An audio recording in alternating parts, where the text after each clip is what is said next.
Hey, welcome back. Today we're going to be replacing the Serpentine belt. This is on my Lexus Toyota, but the process is very similar on Honda, Acura, and other vehicles.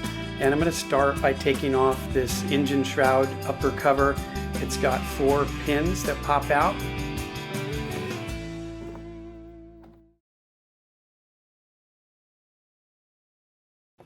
Next, I'm going to check out the access to the belt tensioner, and so I've got a 14mm socket on my belt tensioner tool, and you can also use a long ratchet in some cases with this and a shallow socket, but the belt tensioner tools are really nice to have because they work in really tight, hard to reach spaces. I'll leave some links down in the video description, but you can see how this is pulling back the tension. You just put the socket on there, it's kind of spring loaded, you know, in the pulley, and then you basically are just able to release it. So next, before I get going, I actually want to make sure I can get to the crank down below. So I've got the vehicle on jack stands and safely supported. Make sure you follow all safety precautions. And I like to do this first just to make sure I can get to the belt and the area underneath. So this pops off. It's usually, these little access panels are almost always 10mm bolts on, you know, Japanese cars. So there's the belt pulley system, the crank. You can see it's wrapped around. There's the tensioner that I put on from above. So I'm good to go. I've got all the access that I need. This is also a time when I take photos and video of my belt and how it's going around the pulleys, so I know exactly how to put it back on, because there's no way you will remember. So now I've got to secure the top tensioner, and I do this so that I can do the job with one person. So I've got a C-clamp on here and I've got it really secure.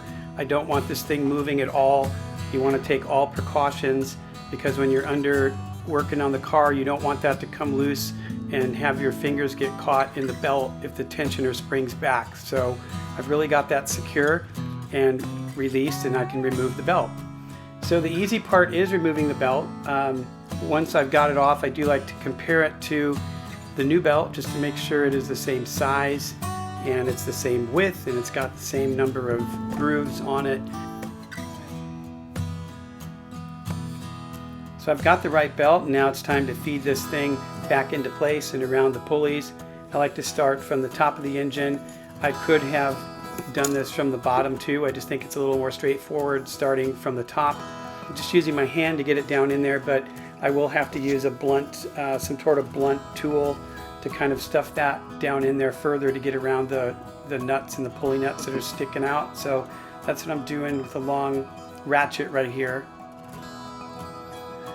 As I said before, really a good idea to take a photo or get a diagram of your belt layout. There's a couple online if you just Google Serpentine belt pattern for your vehicle. Now I can put the belt in place around the crank and the rest of the pulleys, and then eyeball it and make sure I've got it right. And this is the hardest part of the job, but it's not really hard. It's more of just a patience thing and taking the time to get it right.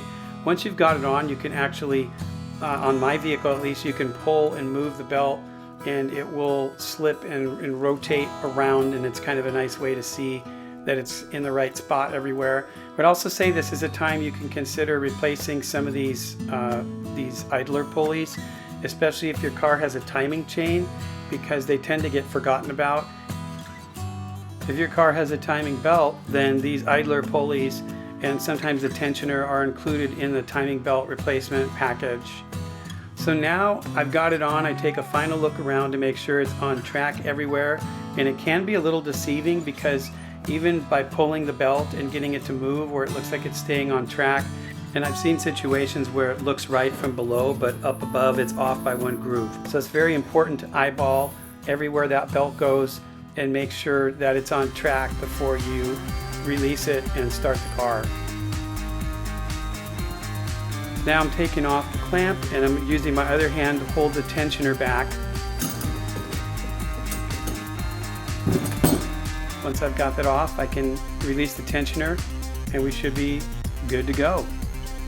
So that's it, guys. Leave me a comment about what vehicle you're working on. Please consider subscribing to the channel, as it does help us out, and I'll see you next time.